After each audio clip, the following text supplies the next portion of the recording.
For those who seek adventure, this is the Buffalo Roamer Podcast, sharing the people, places, and moments that make a life on the loose worth living. The thing that's going to stick out to you most is when they open up that plane door. The cold is something like you've never felt. There's a huge blonde grizzly bear. And when it saw us, this thing put its head down, stomped on the ground, and hissed like an alligator. The jungle's so thick, even if you had a machete, you couldn't get through it. I just crossed this brutal stretch of desert, and I was really suffering. I'm your host, Will Collins, an adventurer, outdoorsman, and roamer of wild places. I've backpacked the Brooks Range, rafted the Grand Canyon, and canoed from source to sea, both the entire Mississippi and Yukon rivers. I live for adventure, travel, fresh air, and diving into the unknown. And now, I hope to share my passion with you on the Buffalo Roamer Podcast. All right, another episode of the Buffalo Roamer Podcast coming at you, episode 32. We're doing new episodes the first and third Friday of every month. If you like what you hear, please consider subscribing to the podcast. Helps us out and helps new people find the podcast as well.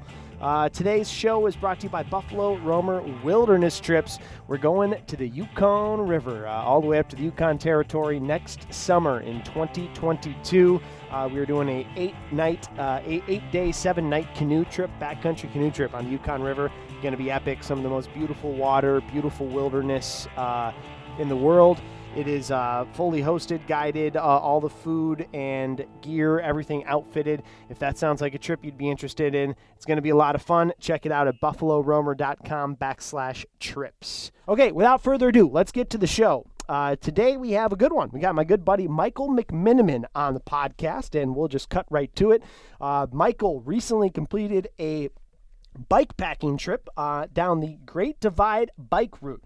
He did 35 days bike packing over 2,000 miles from the border of Montana and Canada all the way through the Rocky Mountains, through the Continental Divide to where it meets Mexico, down at the border of Mexico and New Mexico. So he bike packed it all, had all his gear strapped to his bike frame. Sounded like quite the adventure. So without further ado, another episode of the Buffalo Roamer Podcast, this one with Michael McMenamin. I've taken a little break, Mike, so I'm excited to get things back rolling with you and get some episodes back out. So it's good to hear from you, and thanks for hopping on the show, man.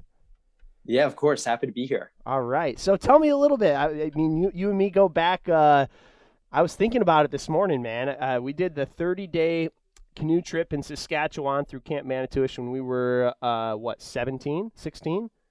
I think that's right. Yeah, so I mean 2008. We've known each other for well over a decade now. It's kind of funny to think about going back on, but it was cool, man. I was excited to see that you did this mountain biking trip. So it looks like an amazing trip. I want to talk all about the trip, touch on some of our canoeing stuff from back in the day in Saskatchewan. We did a trip on the Missouri River. I don't know if you remember much about that one. It was a short trip, but we'll hit on that too. But first, break down this Great Divide mountain bike route and the trip and what it meant to you. And I guess first, just give me like a nuts and bolts of what this trip was. Yeah, so the nuts and bolts of it, it's an established route, 90% gravel, first conceived of by the Adventure Cycling Association. They have maps, they have resources, and it traditionally starts in Banff, Canada, and continues for 2,700 miles through Montana, Idaho, Wyoming, Colorado, and New Mexico, and ends right there in Antelope Wells on the Mexican border. This year, because of COVID, obviously, I ended up starting on the Canadian border in Rooseville or Eureka, Montana, and rode for about 2,000 miles. Awesome, man. And how long did that 2,000 miles take you? It was 35 days, probably about 30 days of actual riding. I did take a little detour via car.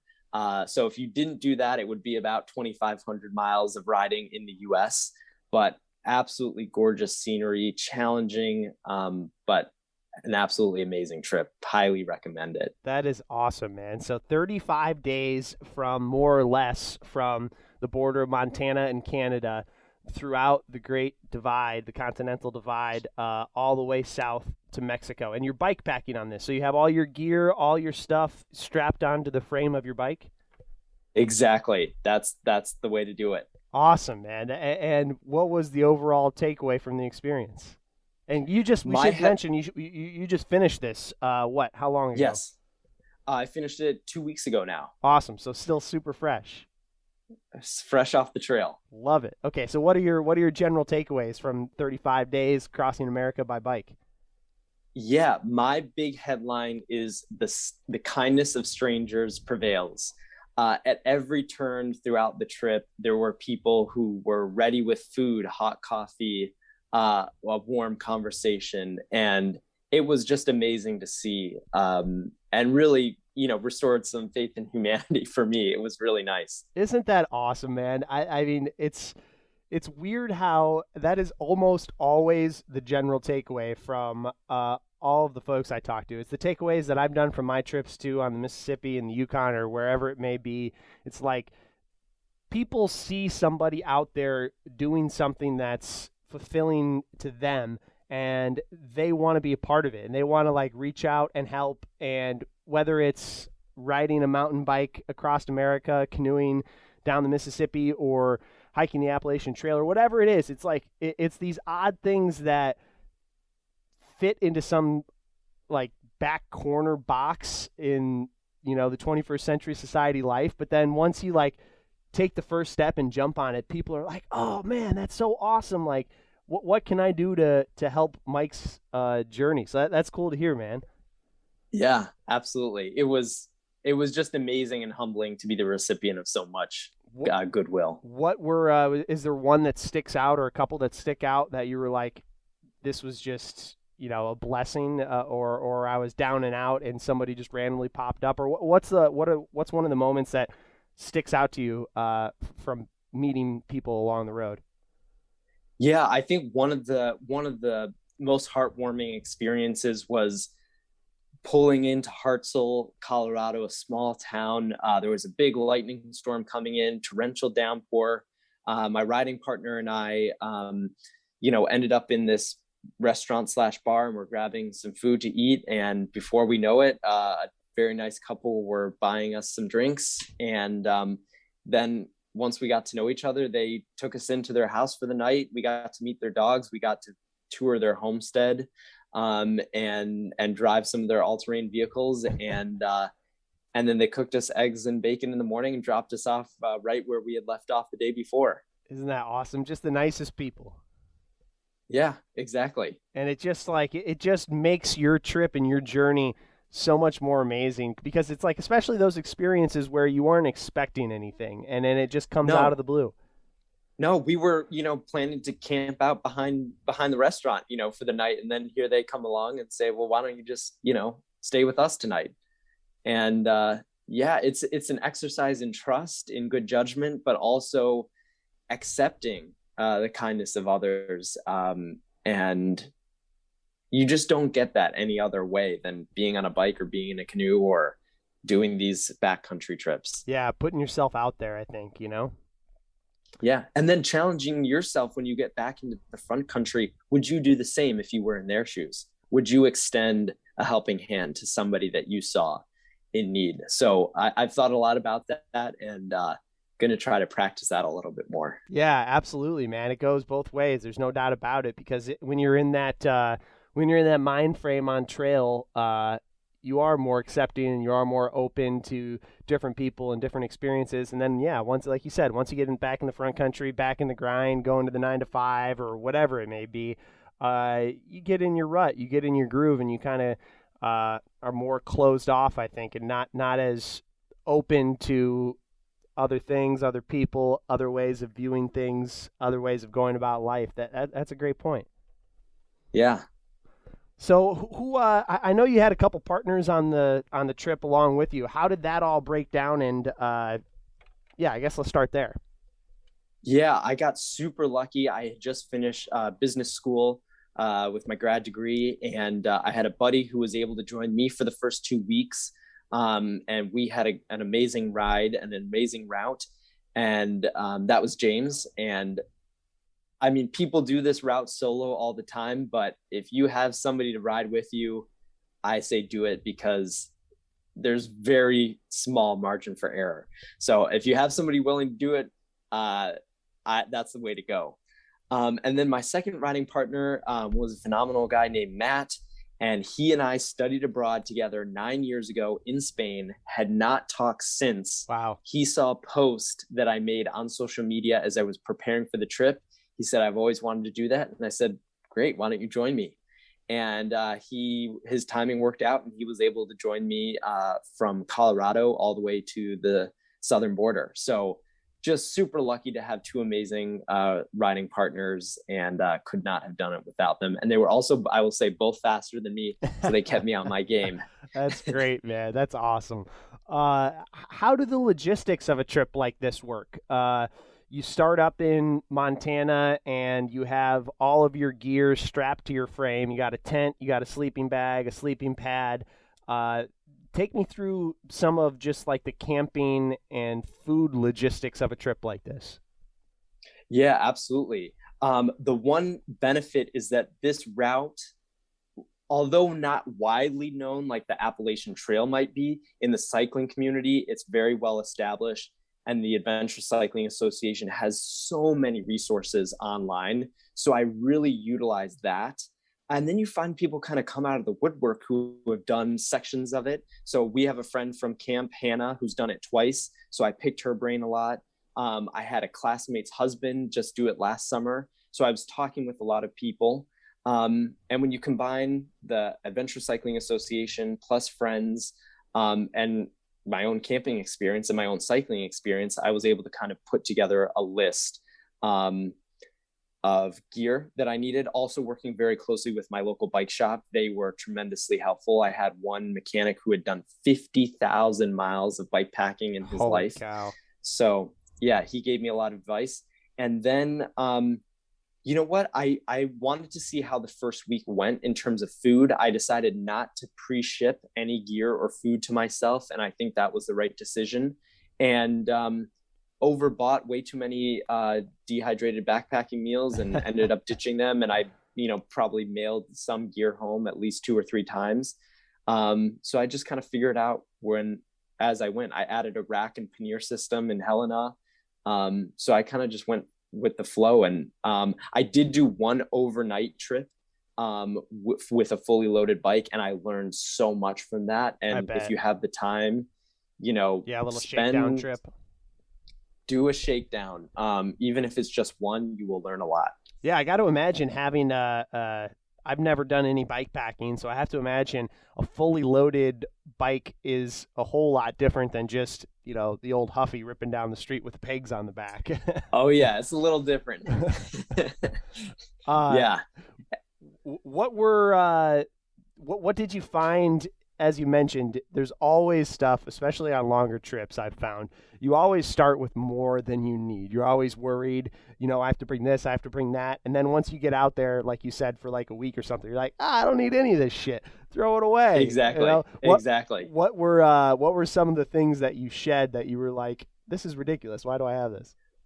Oh, I had extra straps. I had too much food that I had to ditch, which I ended up probably I shouldn't have. So then I ended up adding the pannier system because I needed more calories.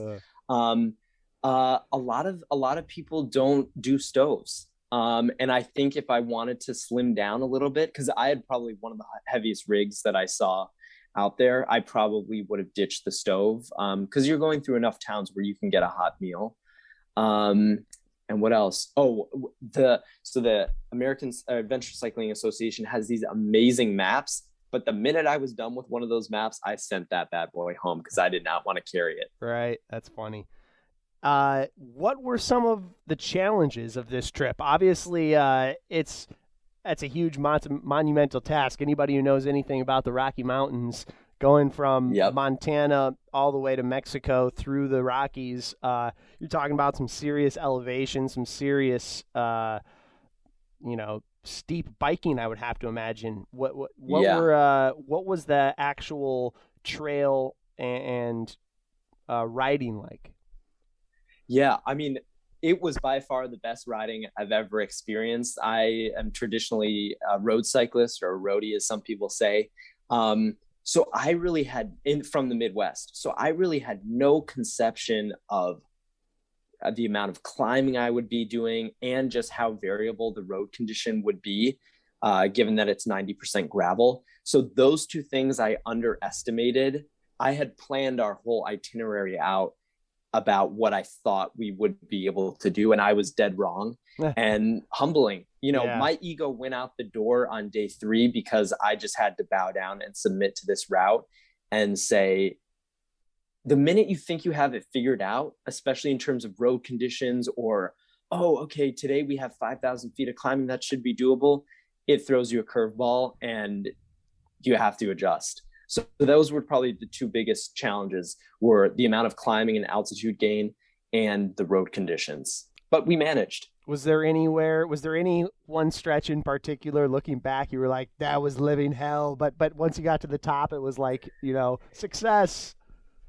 The best example of that I can think of is Meadow Pass. So mind you, we left in early June. I knew that meant there could be a risk of snow on some of them early mountain passes.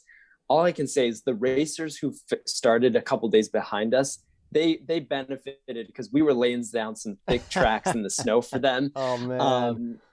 There were a couple, and even a mile of snowpack. I mean, it took us 3 hours to go 5 miles one day. Jeez. Because you're hiking a bike in snow, you just can't make any progress. And that was hard, but still, it's so novel. It's fun. It's exciting. You've never done anything like this before. And then you come to Red Meadow Lake, and we made a packet of ramen to fuel us up. And then we went back downhill and the snow dissipates. And that was a very fond memory, but also reality check. Like, oh, wow, it's June, probably 5th at that point, and there's still snow up here. Crazy. Different world than the flatlands of Illinois, huh? Exactly. What was there one stretch or one section that blew you away in terms of beauty or natural scenery? What was your favorite section, would you say? That's like picking a favorite child. It's so hard. I definitely fell in love with Montana. It's the first state. I think you do about 700 miles there, and it just kind of takes your breath away. I will add, though, Colorado was a joy to go through because it's a state that has embraced its outdoor lifestyle. And so the bike paths and we would literally see people fly fishing right next to the mall. Yeah. Like it's embraced that outdoor culture. So that was kind of a unique experience to ride through. And then New Mexico totally blew my mind because you cross over the border from Colorado and it looks almost identical. But then the next, you round a bend and then you're in the desert. So the landscape totally defied all my expectations. But I think Montana might forever, hold a special place in my heart. Yeah, pretty wild country up there, huh? Yeah. And I think somebody said total population of 500,000 or something like that. I mean, that's, the size for the whole state. Yeah. That's the size of, a medium-sized town elsewhere. I think El Paso is 500,000 people. So yeah, not a lot of people up there. No, but beautiful country. Yeah, absolutely. Oh, and I have to add, I did go off route and ride to Jackson, Wyoming. Stunning views of the Tetons. I mean, nice. I had never seen anything like that. And I think you get a view of them if you stay on the route and ride into Coulter Bay Village. It was a marvel and breathtaking. Awesome, man. Awesome. Was there any home cooking stop or restaurant in any podunk town along the way that sticks out? Like, we worked hard all day and then there was just a juicy burger waiting for us, or anything like that? I have to give a huge shout out to the RV park in Platoro, Colorado. I'm of course forgetting the name. It was something like Golden Nugget or Golden something. But Michael and Debbie are the owners in Platoro, and we pulled up super late. We had been hoping to get a few more miles down the road, but so it happened we ended up there. and Michael hooked us up with his Divide cabin, which was a little wood cabin with a heater in it. So we got to sleep in a bed. And he prepared 2 small salmon fillets, fresh caught that day, salad, bread with butter for $10. And, you know, he did it after hours out of the kindness of his heart. And he taught us how to debone it. And that was a meal I will never forget. That's great, man. Those ones stick with you when you need the calories, right? 100%. And especially good calories when you're getting actual veggies and, you know, omega-3s from beautiful fresh salmon. And it's not gas station food or fast food. It was a meal to remember. How about any wildlife? Obviously, you're moving pretty quick on that bike, so I would assume that kind of takes it down a little bit. But anything stick out to you from camping or cruising through the mountains? Yeah, we the morning of day 2, we had a pesky little deer that we nicknamed Joe, who stole my friend's salty towel right from his handlebars and was munching on that towel and ran off into the woods. That's hilarious. Salt Lick, exactly. Yeah, and there was just no chance we were going to get that back.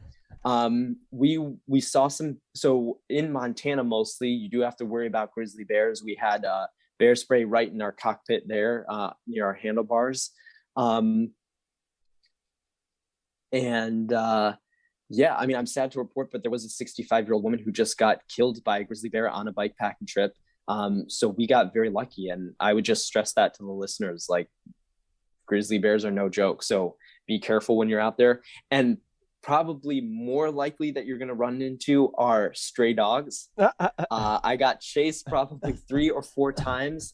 So a whistle works really well. Or if you have a water bottle handy, a little squirt with your water bottle goes a long way. But look out for those pesky dogs because they will chase you down and they will not stop at their property line. That's hilarious. 35 days going from Canada to Mexico, and it's the stray dogs nipping at your heels as you roll by. Exactly. That'll get your heart going and make you pedal a little faster. That's funny, man.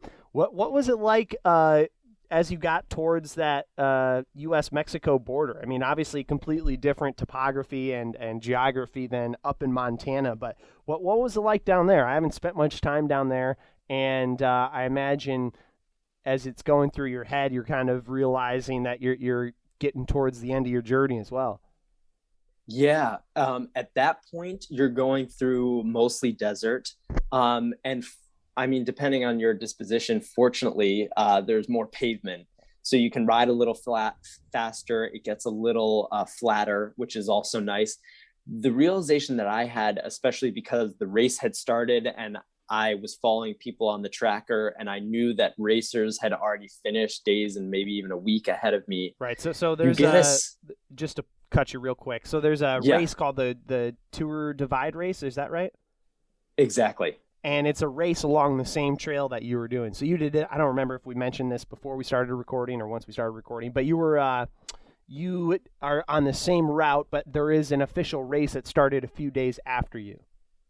Exactly. And that's called the Tour Divide. And it's very informal. There's a grand depart. So everybody kind of gets the same starting line, but there's no fanfare at noon. People just start riding. There's no one really to greet you at the border unless your family comes. And it's all self-supported. Okay. So I ended up riding with a few people who were doing the race. And there's also a tracker app so you can see who's finishing and how people are doing. And there is kind of definitive sense if you're riding during the season when the race is happening, you can see tire tracks in the sand before you.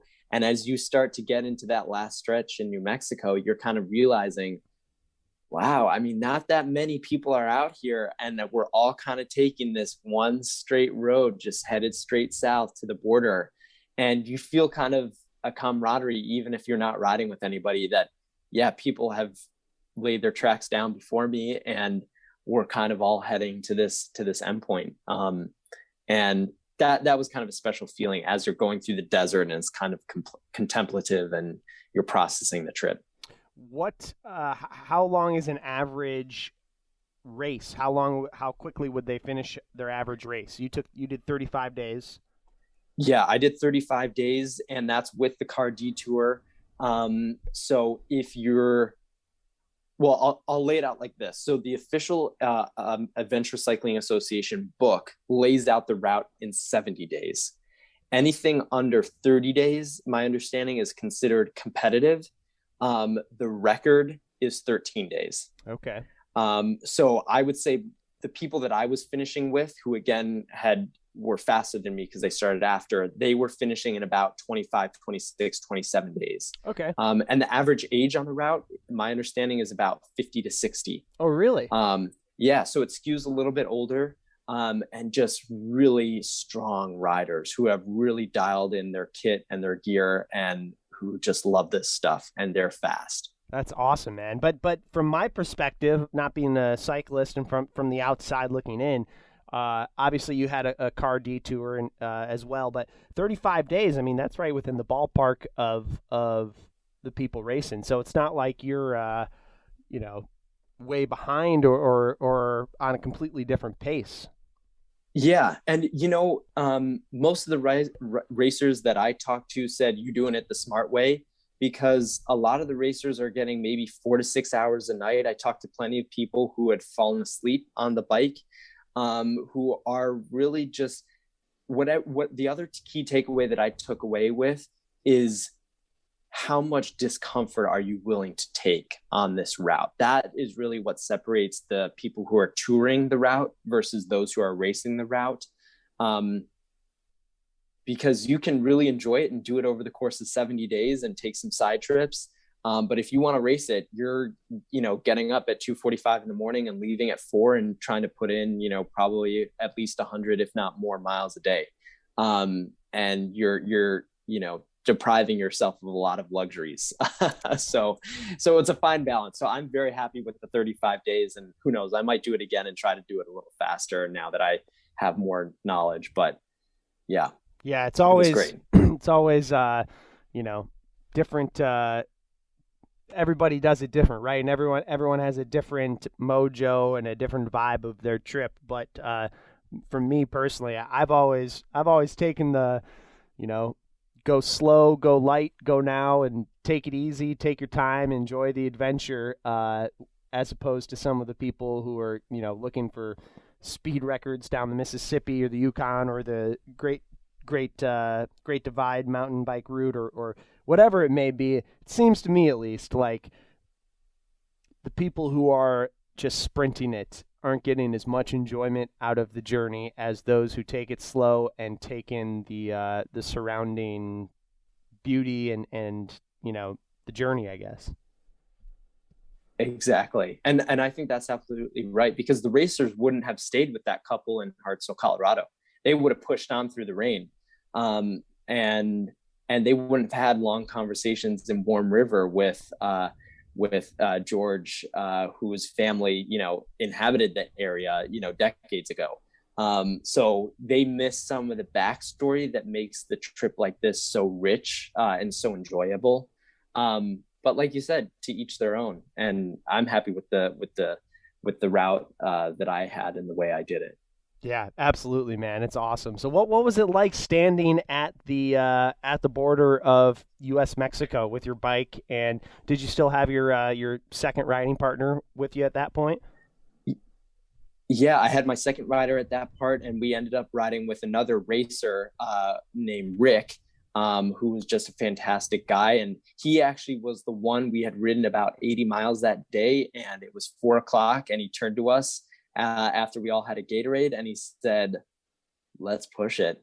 Let's go for it." So we did another 45 miles to finish right at sunset on the border there in Antelope Wells. And it was well worth it. I'm very happy we made that push. And it's surreal because for years and especially months leading up to the trip, the iconic photo is everybody takes the photo in front of that Antelope Wells Border Patrol crossing sign, and you just are envisioning it for months and months ahead of time, and then you finally get there, and I mean, it's overwhelming. You can't really even fathom it, and you try to soak it all in, but then you also want to, get back to your hotel for the night and take a shower. So it was surreal, and I'm just blown away. It feels surreal. I can't believe it's over.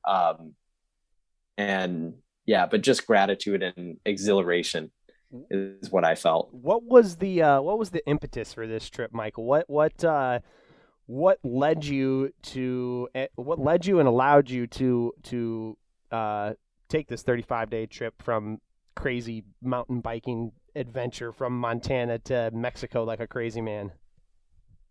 Yeah, so the seed was planted back in 2015 when our friend Hannah did the route. And I went back through my email and I was asking all these questions, and I was seriously considering back in 2015 doing this route.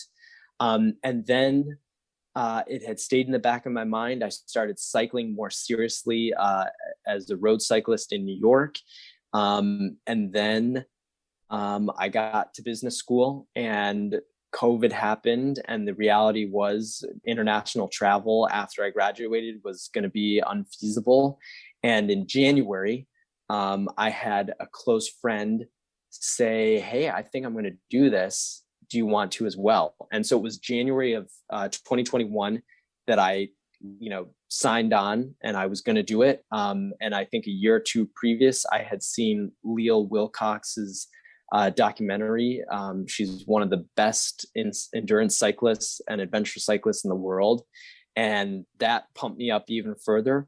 And then the golden opportunity was, I was fortunate to have a job secured and some free time after graduation. And I just went for it, and I started about planning the whole trip. And so it was really a factor of good timing and good luck and the support of my family too. We didn't get into this, but I was fortunate enough to have my mom drive me 4 days to Montana. And just getting to the start line was an effort in and of itself. And you realize it just took 4 days to drive out here with all my gear, and, having support from a family member, and expenses for the hotels and for the food just to get to the start line. So having the support of family, having some cycling partners, and some good luck, really paid off. But I would say the other takeaway is so many people along the way said, "You're living my dream. You're living my dream." And the timing worked out for me, but make it happen. There was a mother of 2 kids from Minneapolis. There were, executives. There were a whole host of people, and they just made it a priority and made it happen. So if you're considering do it, go for it. Yeah, great words of advice, Michael. Yeah, like you said, it like anything in life, whether it's a trip or getting the next job or whatever it may be, right? You have to make it a priority. And if it is a priority to you, if it is something that, if it's a dream and something that you'd like to do, you just got to go do it. And it's scary. That's what was the toughest part of the trip, or the scariest part of the trip? I think the scariest part of the trip probably was that first day. There was a heat advisory that went into effect. I had done the one shakedown trip. I have had years of canoe and kayaking, camping experience. I had 3 years of road cycling experience, but this was really the first time I was putting the two together. I'm not super mechanically minded, and setting off that first day was pretty scary. But it's just doable. You take it one day at a time, and everything worked out. No doubt. And the reason I asked that in that line is because I remember when I first pushed off on my Mississippi trip, I think looking back on it, the toughest part of that whole trip was walking into my boss's office and saying, "Hey, yes, this is a dream of mine that I want to complete. This is something that I'm going to do. I would still love to come back and work for you guys after this trip, but this is, a bucket list thing that I need to do for myself. You guys have been great to me. I would love to be, great to you. If you can give me, leave of absence for a couple months, That was the hardest part of the whole trip. And once I did that, I remember Yeah. walking out of that office, like pumping my fist, like, let's fucking go. I'm going on the Mississippi, you know? That was the hardest part of the whole Yeah. trip, which is, it's funny because you wouldn't anticipate that. You would think it's the barge traffic or the camping or the being solo for however many days or whatever it is. No, the toughest part is getting started. Absolutely. And I would agree with that. And I had a natural, end date to my degree. But yeah, it was saying yes, because I knew once I committed to myself that I would make this trip happen, that I was all in. And so it was that tipping point of, am I signing on? And once you say yes, that is kind of the hardest part. And people, I'm sure you experience this, people don't always understand what you're doing, or people are naysayers and try to convince you not to do it and defend yourself over and over again. I will tell you, when I got on the trail and started, you're talking to people who are doing the same route as you, who have a similar passion, and you're talking shop and you're talking about, oh, you did this way, I did this way, I got this gear. I mean, it's so refreshing. And it was actually a little bit of a shock to end the trip and then go to El Paso to get my flight home. And all of a sudden you realize, like, oh man, I'm surrounded by people who haven't just been living this amazing trail for the last 35 days, who all have a singular goal and are focused on that.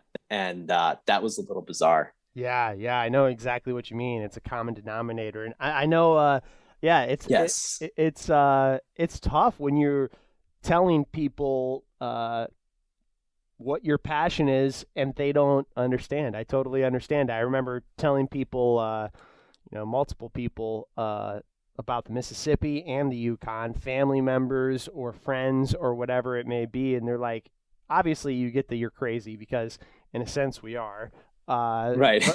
but like, you're throwing your life away. You're gonna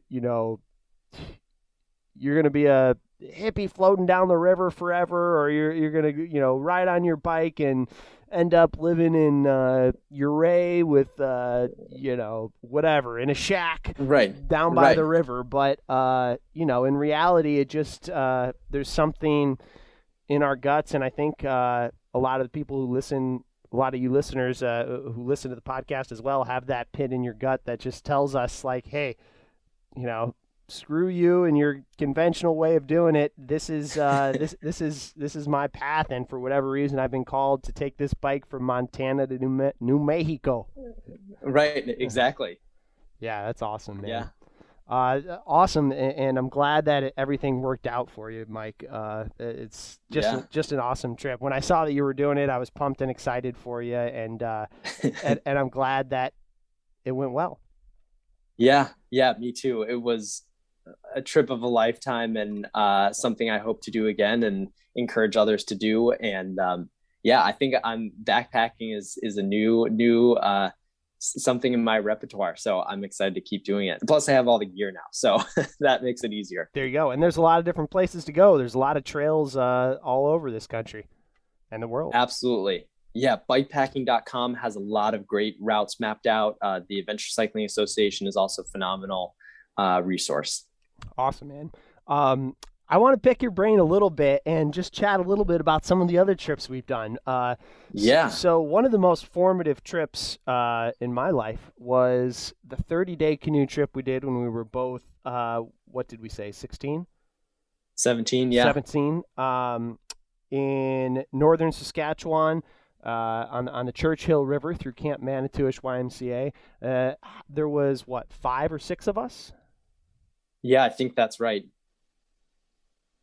Counting in my head. Yeah.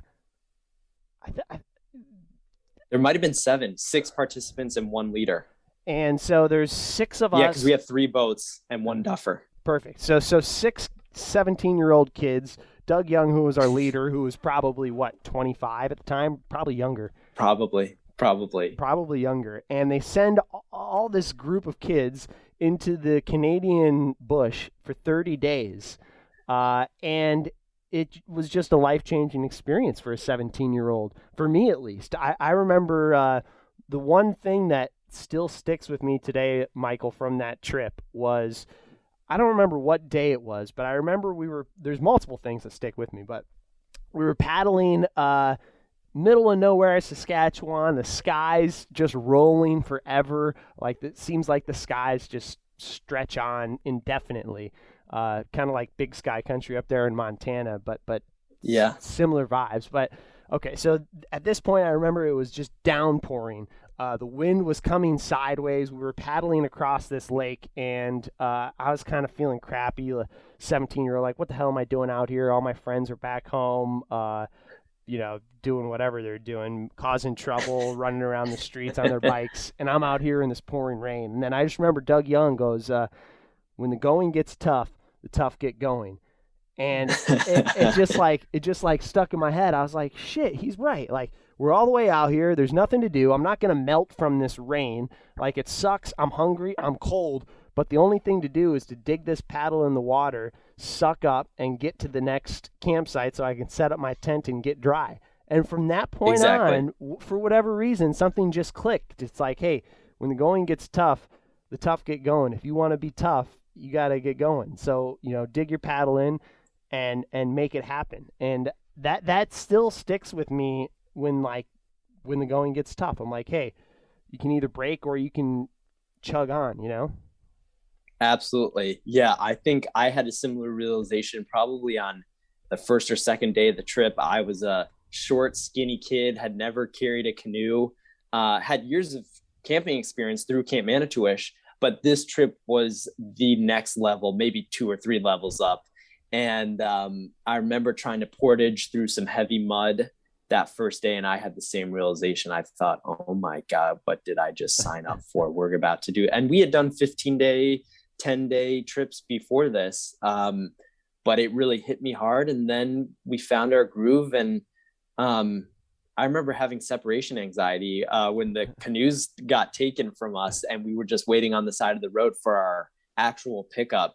I didn't know what to do. I didn't know how to process it because the canoes had been our mode of transportation. We could do anything and go anywhere with those canoes, and they had just been taken away from us. Yeah, it's funny to me. Obviously, I think about like all the small instances, but it's funny as a kid looking back how I didn't realize how formative some of those lessons that I learned from the wilderness are. Because at the time you just think like, oh, it's just a camping trip or whatever. But looking back on it, you take 17-year-old kids and throw them in the woods for 30 days, they're going to learn a thing or two, Oh, absolutely. Yeah, that trip was definitely life-changing. I think for me, it's almost hard to separate who I would be without it. But you're right. As you think back on it and think about specific moments, you can pick apart those lessons. I mean, I know for me, I've always been kind of a perfectionist and sought approval from other people. And I remember, I think it was actually at the end of the trip or maybe during the trip, but our leader, Doug Young said, if you have a reason to do something, then do it. And then if somebody questions you, you can articulate the reason why you did it.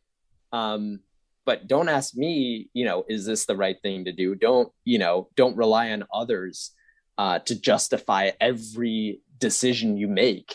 And that was pretty pivotal. And I still struggle with it today, but I always remember that, if you have a reason to do it, do it. And yeah. It's great advice. Yeah. And then the other thing that the other takeaway I have sometimes too is I remember when we were out there, Doug had mentioned something along the lines of like, hey, when you get back in the front country in your normal everyday life, it's like if you ever need to reset, and kind of be taken back, he's like, next time it's pouring out, just put your rain jacket on and just go for a walk in the rain. And every once in a while I'll do that if it's raining. I'm like, it's crappy. This sucks. I'm like, whatever. Like, this is great. Who cares? Throw on the rain jacket, go for a walk. You get a little wet, but I always feel better afterwards, which is kind of odd, but it's, it's kind of one of those things where it's just like a mindset shift where it's like, it's raining. Yes. Who cares? Go get some fresh air. You're not going to die. Get out of your grumpy mood, Exactly. Yeah, I like that. It's funny. I always feel most alive, not most alive, but in a small scale when I'm running in the rain. I really like that. Absolutely, absolutely. Okay, the other thing I want to talk about too, and I don't know if I have many stories from this, but the trip we did, it would have been I think it was 4 days, 3 nights Yeah. on the Missouri River in South Dakota. Yeah. That was on the section near Yankton, South Dakota. I was living in South Dakota at the time. You and John must have been home for the summer or something. I don't know what the deal was. We were in Minneapolis. Yeah. Minneapolis at the time. So this must have been 2016, I think. That's right. That's right. What do you remember from that trip? I remember frantically trying to plan it and figure it out, because the benefit of going through Manitouish for all our previous trips for me was that they had a food room, they had all the gear. And so I remember this was really the first time that I was kind of trying to plan and get an expedition, a small little canoe trip off the ground. And I was like, oh yeah, now I need XYZ thing that I normally didn't have to worry about. So anyway, it felt like just getting it off the ground was a big accomplishment. And then getting on the route and doing things a little bit differently, not through a formal organization, and being able to make our own decisions and have some fun, just the four of us, was eye-opening as well. And I loved it. I mean, we were going along the path that I think Lewis and Clark had kind of traversed. Yeah. And just big water. That was another key takeaway. Yeah, absolutely. I remember that as well. It was that, there's four of us, 2 boats, and big water on the Missouri River there, really big water. It's a section of the National Wild and Scenic River, I believe. And I just remember, big like white, kind of white sandstone bluffs along the river as well. I remember that. That was a fun trip. That was a great trip. Oh, and I remember you going on Facebook to try to get insights about where to camp. And yeah, you just kind of realize, you have to enjoy the planning part too, I think. Yeah. Because that's all part of it. Yeah, that was a great trip. And just another example of like, you can integrate these things into your day-to-day life, which I think is sometimes hard. I think for us, having done these big epic adventures that take a lot of time, money, and resources, that trip was an example of, oh yeah, we can just do a 4-day trip and drive, a couple hours to a different state and enjoy ourselves. Yeah, it doesn't have to be all a epic month-long journey. You can go for a weekend and get outside and get in the boat or hop on the bike and just go wherever. Yeah, there's a great YouTuber out of Australia. I think his name is Bo Miles, that really emphasizes this point. He's done a couple mini documentaries, 30 minutes long, of him walking to work or kayaking to work. And the whole idea is you can find adventure in your own backyard if you put your mind to it. And I think that trip was an example of that. Awesome. So, Michael, as we kind of start to wrap this thing up here, what can you take away? I know we've kind of hit on this from some different angles, but to put a cap on it, what are you taking away from your bike packing trip that you're going to bring with you to this new gig that you're starting after graduation from business school and just into your life off of the trail? Yeah, I think one key takeaway is how to integrate kind of wilderness tripping and adventure into your everyday life, or even if it's just a weekend trip, do it, make it a priority. And then the other thing is the inverse of what I started with. I was the recipient of so much kindness. How can I continue to spread that and give it to others? When, like you said, sometimes we can become so myopic and so involved in our own little worlds, especially when there's so much kind of chaos right now around us. How can you be other-centered and give that kindness? And I think that's what I'm going to start this new job with and focus on for the foreseeable future. I love it, man. Who would have thought 35 days riding your bike from Montana to New Mexico, and you'd come back and say, I need to be kinder to other people and help out with other people. It's a weird world, it is. This bike packing world, Michael. It is indeed. All right, man. I've really had a blast chatting with you. I appreciate you you taking the time to break down your trip. Sounds like an awesome journey, and looking forward to catching up sometime and maybe going grabbing a paddle or a hike somewhere. And there you have it, Michael McMenamin on the Buffalo Roamer Podcast. Hey, don't forget, subscribe to the podcast if you dig it. It really helps us out and helps new people find the podcast. So subscribe, whether it's iTunes, Spotify, wherever you listen.